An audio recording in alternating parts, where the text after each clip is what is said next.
You're a tough act to follow.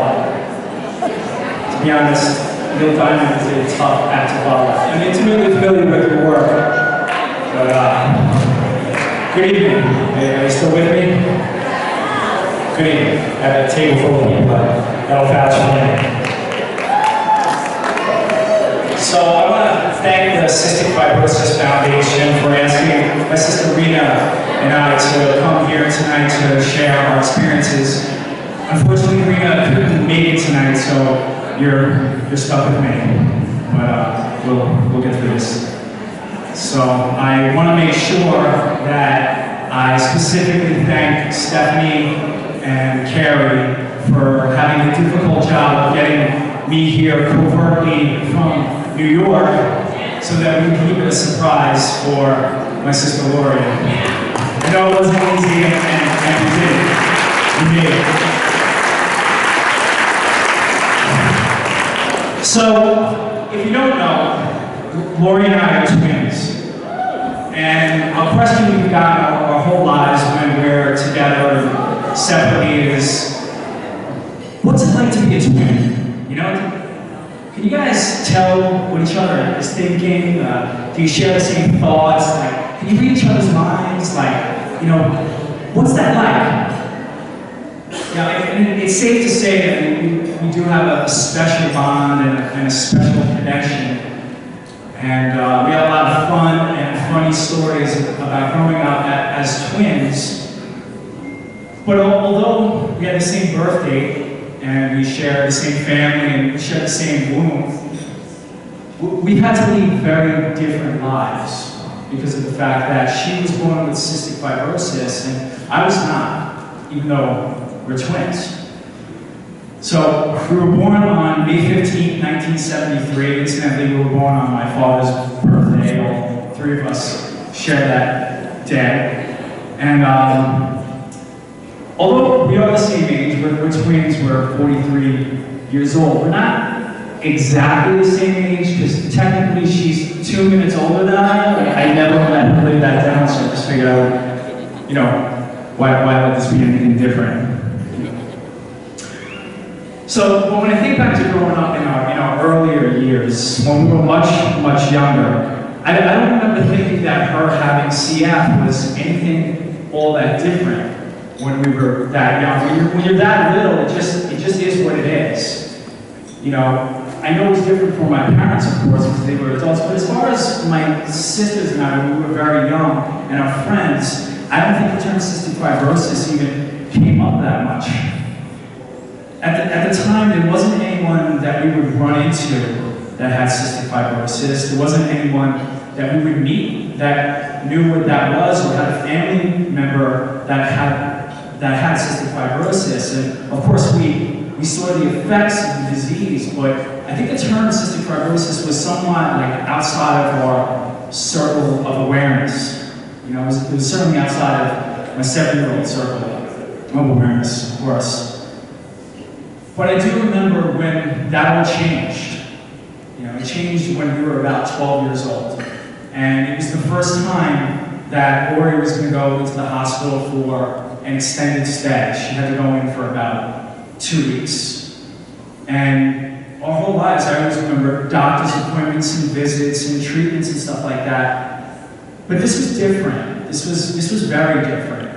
This was the time she was going to the doctor, and she wasn't going to come home at night because of her health. So at 12 years old, I'm sure you can imagine there was a lot of people coming to the hospital to visit her, and gifts and balloons and, you know, fantastic, wonderful family and friends, of course. But I can only imagine what it feels like at 12 when everyone else goes home at night and you're stuck there in this hospital environment dealing with this disease that you don't understand very well, and maybe some of the people around you don't understand it that well. I certainly did it as her brother. You know, it strikes me how much of a profound loneliness it must have been for any young child having to deal with that back then. If you don't know, back then in the 70s and 80s, there was a lot different and less information about cystic fibrosis. From what I remember, All the medicines they got were the same. A lot of the treatments were very similar. And a lot of the treatments were far less effective, and there just wasn't a huge life expectancy. And we certainly weren't aware of any 43-year-olds living with the disease. And as we got older, her visits became more and more frequent. You know, it's 2 weeks here, 2 weeks there, and maybe during a holiday, maybe just before or after. And it's hard to imagine what it's like for her to be dealing with such an incredible disruption into her life every time that she has to go in. You know, there's never a convenient time in anyone's life where you just have to stop everything, stop your life, stop what you're doing. And it's even harder when you have to go into a hospital and you don't feel very good. You know, a couple of days of a cold for any one of us is enough to feel like we just fell behind in life. But for people with cystic fibrosis, it's not easy to understand how much of a setback that a life of constant doctors and hospital visits and home IVs can be. You know, but it was in these hospital visits and different occasions that I had the chance to meet other CF patients, and I have to tell you that they have a resilience that's, it's hard to describe, it's hard to put into words. You know what I mean, you know? And if you have a chance to meet my sister Lori, and I suggest that you do, you will see what I mean.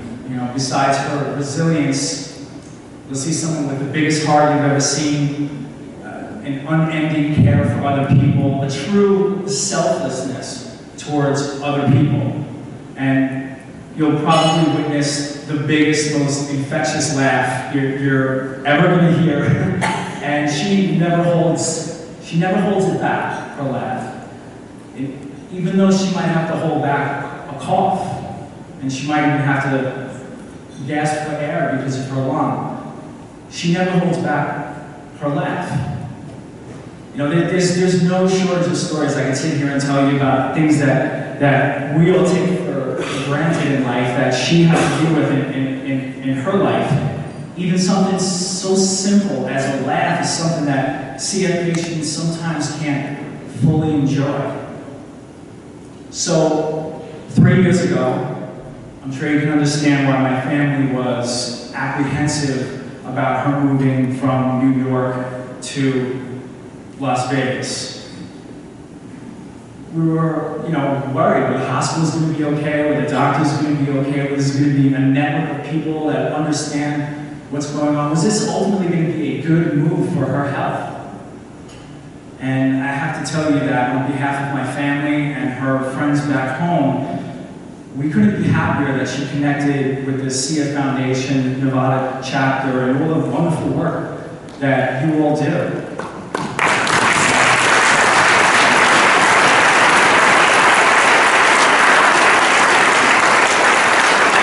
In some ways, to be honest, it's probably connected my family to the Cystic Fibrosis Foundation in a way that maybe we never really were before. You have to understand something. I mean, it's a hard thing to think about, and it's a harder thing to even say, but my sister's not supposed to be here tonight. You know, she wasn't supposed to be 3 years old, she wasn't supposed to be 12 years old, she wasn't supposed to be 18, and certainly not 43 years old. But if it wasn't for the hard work of the Cystic Fibrosis Foundation and generous contributions and events like this, I'd be telling a very different tale. The breakthroughs in CF treatment always seemed to be a few years ahead of where she was. And we really like to keep it that way. So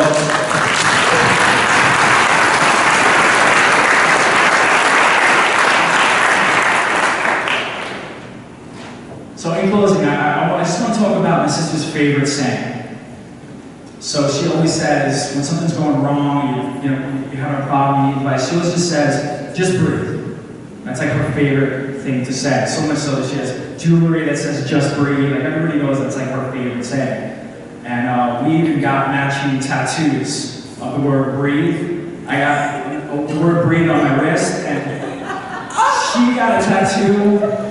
Well, she tell you where she got her tattoo? I feel like I keep blowing up this spot for her. Sorry about that. I'm not even really sure if my parents know that she has tattoos. But we're all adults here tonight, so. But it's sincerely and genuinely, and in every way imaginable, something that people at CF know, that to just breathe sometimes is the most important thing.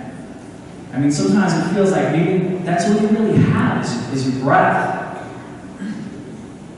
And even though I know they feel like that, sometimes we're all here to remind them that they do have it. They have their friends, and they have their family, they have the CF Foundation, and a commitment from all of us to find a cure. So if you haven't already, I ask you to please consider joining us in that fight and make a donation to the Cystic Fibrosis Foundation, because together we will find a cure. Thanks for listening.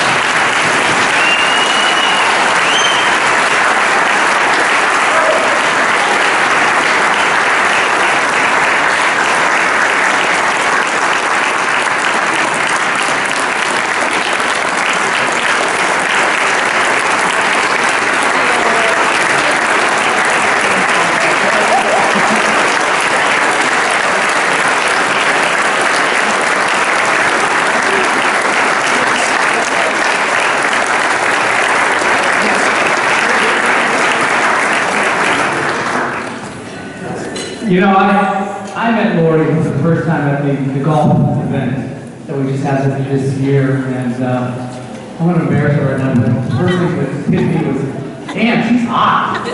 She looks hot tonight, too. And first and foremost, probably more importantly, it was her smile, her laugh, her soul was infectious. And it's very difficult to not appreciate who you are and how you provide principles every day. Thank you, Lord, for who you are.